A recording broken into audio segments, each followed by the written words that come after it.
ಸಂವಿಧಾನಗಳಲ್ಲಿ ಎಷ್ಟು ಭಾಗವಿದೆ? A 20, B 22, C 23, D 24.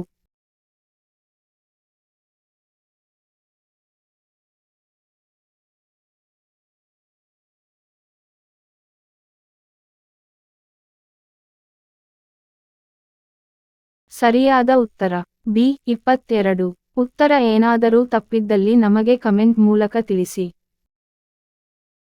Shivaji ಮಹಾರಾಜರ ಛತ್ರಪತಿ ಎಂಬ ಬಿರುದು ಯಾವಾಗ ಬಂದಿತು ಮತ್ತು ಯಾವ ಸ್ಥಳದಲ್ಲಿ ಬಂದಿತು?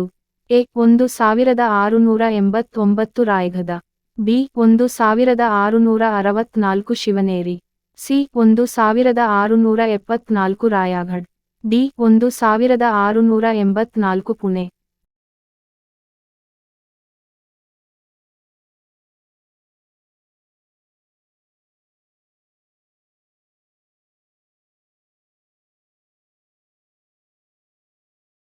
ಸರಿಯಾದ ಉತ್ತರ ಸಿ 1674 ರಾಯಗಢ.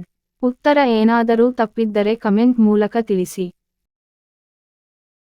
ಕರ್ನಾಟಕದಲ್ಲಿ ಕಡಿಮೆ ವಿಸ್ತರಣಾ ಹೊಂದಿರುವ ಜಿಲ್ಲೆ ಯಾವುದು? ಎ ಬೆಂಗಳೂರು ಗ್ರಾಮಾಂತರ, ಬಿ ಬೆಂಗಳೂರು ನಗರ, ಸಿ ರಾಮನಗರ, ಡಿ ಧಾರವಾಡ.